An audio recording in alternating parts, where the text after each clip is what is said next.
This was supposed to be a different video. In fact, I had intended to release something about a week ago, but work is still ongoing. It's gotten somewhat bogged down in the research phase, and I am in the process of going through intelligence documentation released in the year 2000, currently available through the National Archives. And no, I am not going to reveal what the subject matter is.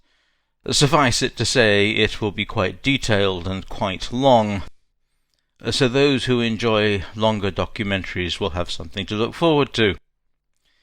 However, while doing the research, I was reminded of the subject of this presentation. I apologize in advance for my pronunciation. The Imperial Japanese Navy ship Wakamiya was a very early seaplane tender, the first and only such vessel used by the Japanese during World War I. It is significant in that it performed the very first naval-launched air raids by heavier-than-air craft, and was instrumental in the development of carrier operations. Like many early seaplane carriers, the Wakamiya was not built for purpose. In fact, she started out as the cargo ship Lethington, which was built in 1901 by Robert Duncan and Company in Port Glasgow, the United Kingdom, for William Robert Ree of Belfast, and it was in that city that the ship was originally registered. Her primary use appears to have been as a collier, and as such her early life includes voyages to Australia, New Zealand, and New York. However, her fortunes took a dramatic turn when she was chartered by the Russians to deliver cargo from Cardiff to Vladivostok in 1905.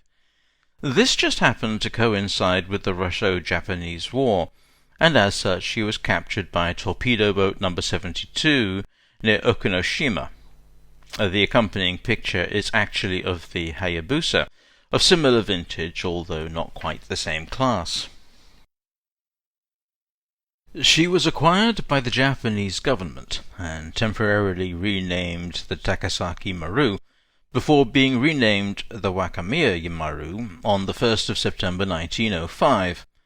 The name is significant, as it was 4 members from a ship of the same name that became the first Japanese to circumnavigate the world in 1793, after their ship went off course and was rescued by the Russians. Her registry was switched from Belfast to Kure. From 1907, the Wakamiya Maru was operated as a transport vessel by the Nippon Yusen Kabushiki Kaisha Shipping Company. In 1912 she was acquired by the Japanese Navy for use as a transport, and in 1914 converted to a seaplane carrier configuration, which was completed just in time for the outbreak of World War I. She was fitted with a canvas hangar and carried a total of 4 Farman MF-11 seaplanes built under license. Possibly due to her smallish size, 7,740 tons, she carried 2 in the hangar and 2 on deck. Like other seaplane conversions of the time, she was fitted with 2 cranes for the deployment and recovery of the aircraft to and from the ocean surface. Additionally, she was given some limited armament in the form of 2 76mm cannon and 2 47mm anti-aircraft guns. Crew complement was 234 officers and men. Top speed was a sedentary 10 knots. Japan entered World War I following Great Britain's declaration of war on August 4, 1914, thus fulfilling the mutual defence condition of the extant Anglo-Japanese treaty, and promptly set about besieging the Chinese port of Tsingtao, then in German hands, between September and November. Renamed the Wakamiya, she participated in 1 and possibly 2 aviation firsts. On the 6th of September, one of her Farman biplanes attempted to attack the Austro-Hungarian cruiser Kaiserin Elisabeth and the German gunboat Jaguar in Kizu Bay with improvised munitions, but without success. Between September and November, her aircraft made repeated attacks on land targets and ships in Kizu Bay, dropping 190 bombs, approximately equivalent to 12-pounder shells. Damage was reportedly minimal, but these constitute the first naval-launched air raids in history.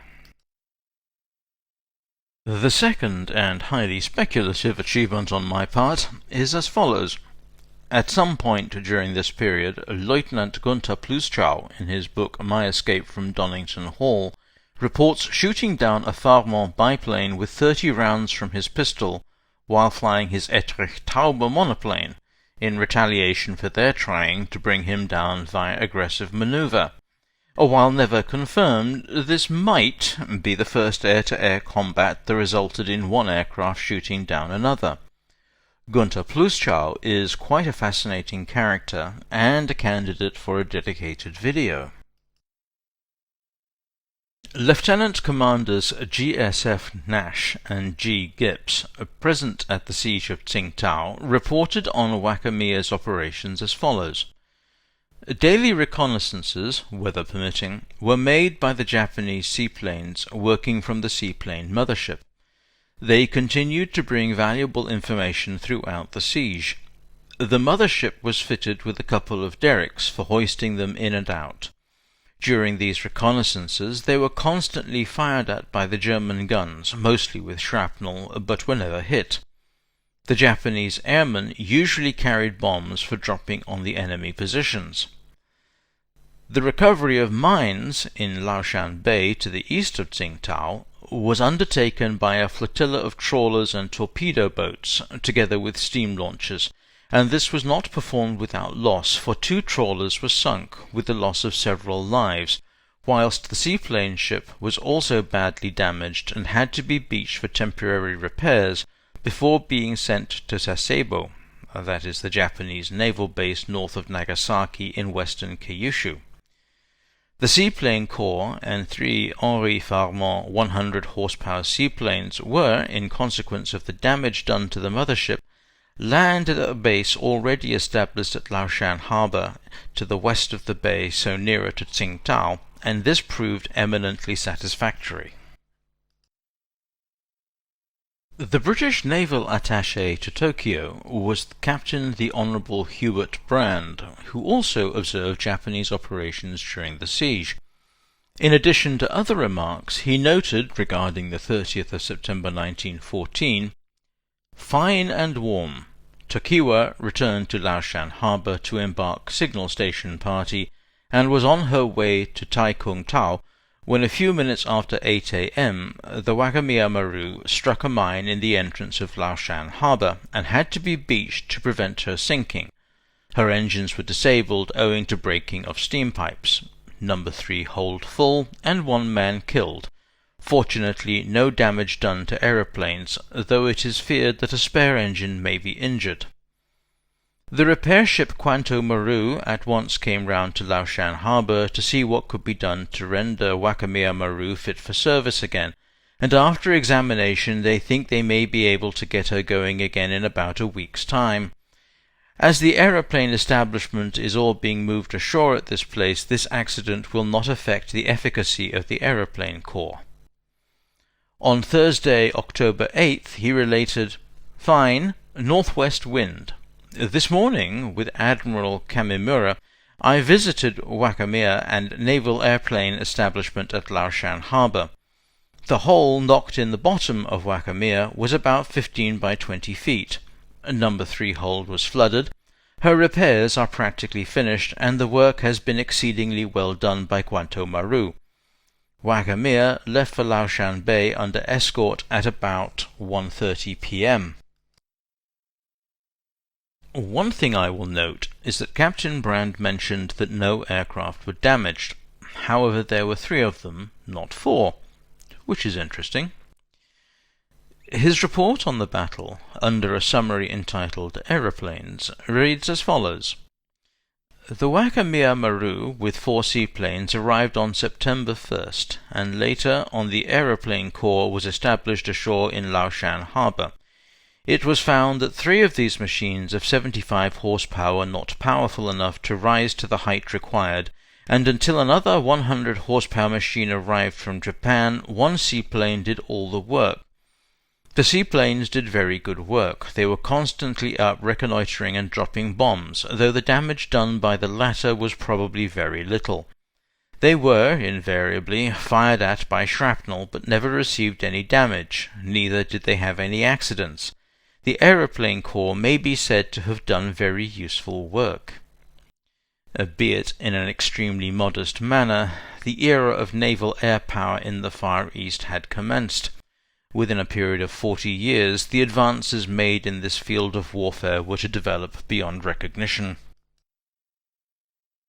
You will doubtless have noticed discrepancies between the accounts, but as these excerpts were taken straight from the reports of those involved, I have left them intact, because that's more interesting. With the Germans extirpated from Tsingtao by the end of 1914, and the Russians nominally allies, military threats in the region were relatively limited. The Wakamiya was reclassified as a second-class coastal defense ship, a role she was to keep through the end of the war. In 1920, coincident with the laying down of the true aircraft carrier Hosho, she was equipped with a launch platform forwards of the superstructure for the purpose of experimenting with and the development of carrier techniques. The first Japanese takeoff from such an installation occurred during June of that year. She was used as a trial ship after 1924, stricken on April 1, 1931, and scrapped in 1932.